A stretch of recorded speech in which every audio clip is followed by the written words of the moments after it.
আসসালামু আলাইকুম। Bangla news time সংবাদে আপনাকে স্বাগত। শুরুতেই জানাবো আজকের গুরুত্বপূর্ণ আপডেট। বাংলাদেশ রাজনীতি সংবাদগুলোর শিরোনাম। ঢাকা ৯ আসনে এনসিপির মনোনয়নপত্র কিনলেন তাসনিম জারা। ধানের শীষের পক্ষে ময়মনসিংহে গণসংযোগ ও মিছিল। সুনামগঞ্জ ২ আসনে বিএনপির দলীয় প্রার্থী দেওয়ার আহ্বান। একটি দল নির্বাচনকে বাধাগ্রস্ত করার পায়তারা করছে। ক্ষমতায় গেলে নারীদের সম্মানিত করবে জামায়াত, ডাক্তার শফিকুর রহমান। ষড়যন্ত্র নয়, নির্বাচনের প্রস্তুতি নিন হেলাল। এই ছিল আজকের আলোচিত শিরোনাম। এবার আসছে বিস্তারিত সংবাদে। তবে তার আগে অনুরোধ করছি প্রতিদিনের আপডেট খবর সবার আগে পেতে ভিডিওতে একটি লাইক দিয়ে চ্যানেলটি সাবস্ক্রাইব করুন এবং কমেন্টে জানিয়ে দিন আপনি কোন জায়গা বা কোন দেশ থেকে আমাদের এই সংবাদটি দেখছেন। ষড়যন্ত্র নয়, নির্বাচনের প্রস্তুতি নিন হেলাল। খুলনা ৪ আসনে বিএনপির প্রার্থী ও দলের কেন্দ্রীয় নির্বাহী কমিটির তথ্য বিষয়ক সম্পাদক আজিজুল বারী হেলাল বলেছেন, বিএনপি যখন ২৩৬টি আসনে প্রার্থী দিয়েছে তখন থেকেই একদল বুঝে গেছে ভোট যুদ্ধে তারা আমাদের মোকাবিলা করতে পারবে না। তাই তারা এখন ষড়যন্ত্র নেমেছে। কিভাবে নির্বাচন বিলম্বিত করা যায় সেটাই তাদের মূল চিন্তা। এ সময় তিনি ষড়যন্ত্র না করে নির্বাচনের প্রস্তুতি নেওয়ার আহ্বান জানান। সোমবার খুলনার তেরখাদা ও রূপসার বিভিন্ন স্থানে নির্বাচনী সভা ও বৃক্ষরোপণ কর্মসূচিতে বক্তৃতাকালে তিনি এসব কথা বলেন। হেলাল বলেন, মানুষ ধর্মে বিশ্বাস করে ও তা পালন করে, কিন্তু একটি দল ধর্মকে রাজনৈতিক স্বার্থে ব্যবহার করে জনগণকে বিভ্রান্ত করছে। তিনি আরও বলেন, সুষ্ঠু ও গ্রহণযোগ্য নির্বাচন হলে ইনশাআল্লাহ বিএনপি ক্ষমতায় আসবে। সরকার গঠন করলে নারীদের জন্য দেওয়া হবে পারিবারিক কার্ড এবং ৫০ লাখ কৃষাণীর হাতে তুলে দেওয়া হবে কৃষক কার্ড। বৃক্ষরোপণ কর্মসূচির উদ্বোধন করে হেলাল বলেন, প্রতিটি ঘরে আমরা একটি করে ফলজ গাছ দিচ্ছি। এগুলোর যত্ন নিন, কারণ সবুজ বাংলাদেশের ভবিষ্যৎ নির্ভর করছে আপনাদের হাতে। অনুষ্ঠানে উপস্থিত ছিলেন জেলা স্বেচ্ছাসেবক দলের আহ্বায়ক আতাউর রহমান রনু, শ্রমিক দলের সভাপতি উজ্জ্বল কুমার সাহা, উপজেলা বিএনপির আহ্বায়ক মোল্লা সাইফুর রহমান চৌধুরী, কাউসার আলী, মোল্লা খায়রুল ইসলাম ও এনামুল হক সজল। ক্ষমতায় গেলে নারীদের সম্মানিত করবে জামায়াত। ক্ষমতায় গেলে নারীদের সম্মানিত করা হবে বলে জানিয়েছেন বাংলাদেশ জামায়াতে ইসলামীর আমির ডাক্তার শফিকুর রহমান। তিনি বলেন, নারীদের কর্মে নিয়োগের নীতিমালা করা হবে। কর্মক্ষেত্রে নারীরা ৫ ঘন্টা কাজ করবেন, বিনিময়ে ৮ ঘন্টার পারিশ্রমিক পাবেন। ৫ ঘন্টার পারিশ্রমিক মালিকপক্ষ পরিশোধ করবেন এবং ৩ ঘন্টার পারিশ্রমিক সরকার পরিশোধ করবে। যারা ঘরের কাজ করবেন তাদেরকে রত্নগর্ভা মা হিসেবে সম্মানিত করা হবে। নারীরা ৮ ঘন্টা কাজ করতে চাইলে তাদেরকে সম্মানিত করা হবে বলেও জানান তিনি। সোমবার রাতে রাজধানীর মিরপুরে ইসলামী bank model school and college মাঠে ডাক্তার শফিকুর রহমান সমর্থক গোষ্ঠী মিরপুর কাফরুল অঞ্চল ঢাকা ১৫ আসন আয়োজিত প্রীতি সমাবেশে প্রধান অতিথির বক্তব্যে একথা বলেন তিনি। ডাক্তার শফিকুর রহমান বলেন, নির্বাচিত হলে আমার কাছে যাওয়ার প্রয়োজন হবে না, বরং আমি নিজে এসে আপনাদের সমস্যার অগ্রাধিকার ভিত্তিতে সমাধান করব। যুবকদের কাজ এখনো শেষ হয়নি, তাদেরকে সমাজের সব জায়গা থেকে আবর্জনা পরিষ্কার করতে হবে। জামায়াত আমির আরও বলেন, সুশিক্ষার অভাবে বাংলাদেশ অনেক সমস্যাগ্রস্ত হয়ে আছে। আল্লাহ আমাদেরকে সরকার গঠন করার সুযোগ দিলে প্রত্যেকটি শিশুকে সুশিক্ষিত করে গড়ে তুলে ঘুণে ধরা সমাজ পরিবর্তন করে দেব ইনশাআল্লাহ। একটি দল নির্বাচনকে বাধাগ্রস্ত করার পায়তারা করছে। বিএনপির সাবেক দপ্তর সম্পাদক ও যশোর ১ শার্শা আসনে বিএনপি মনোনীত প্রার্থী মুফিকুল হাসান তৃপ্তি বলেছেন, আওয়ামী ফ্যাসিস্টরা ষড়যন্ত্র করে শহীদ জিয়াউর রহমানের পরিবারকে ধ্বংস করতে চেয়েছিল।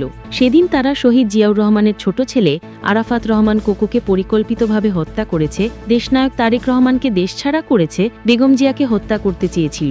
তাকে যথাযথ চিকিৎসা নিতে দেওয়া হয়নি। এদেশের মানুষের আশীর্বাদ এবং ভালোবাসায় জিয়া পরিবার ইতিহাসে আজ স্বতন্ত্র জায়গা করে নিয়েছে। বুধবার শার্শা উপজেলার কায়েবা ইউনিয়ন বিএনপি সহ সভাপতি তাজউদ্দিন আহমেদের সভাপতিত্বে অনুষ্ঠিত এক উঠান বৈঠকে তিনি এসব কথা বলেন। মুফিকুল হাসান তৃপ্তি বলেন, সংবিধানে গণভোট নাই, পিআর নেই, অথচ একটি দল ষড়যন্ত্র করে নির্বাচনকে বাধাগ্রস্ত করার পায়তারা চালাচ্ছে।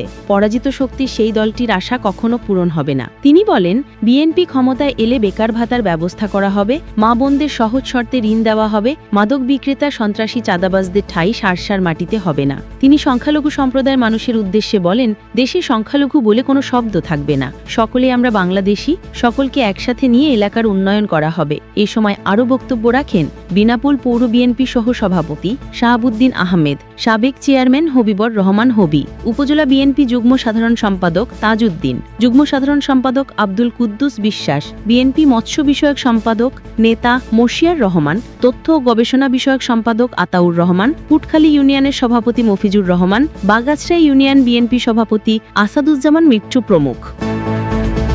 সুনামগঞ্জ ২ আসনে বিএনপির দলীয় প্রার্থী দেওয়ার আহ্বান। সুনামগঞ্জ ২ আসনের মনোনয়ন প্রত্যাশী ও যুক্তরাজ্য বিএনপির যুগ্ম সাধারণ সম্পাদক আজমল হোসেন চৌধুরী জাবেদ বলেছেন, হাওড়ভাটির জনপদ দিরাই সাল্লা এলাকা বিএনপির ঘাঁটি হিসেবে পরিচিত।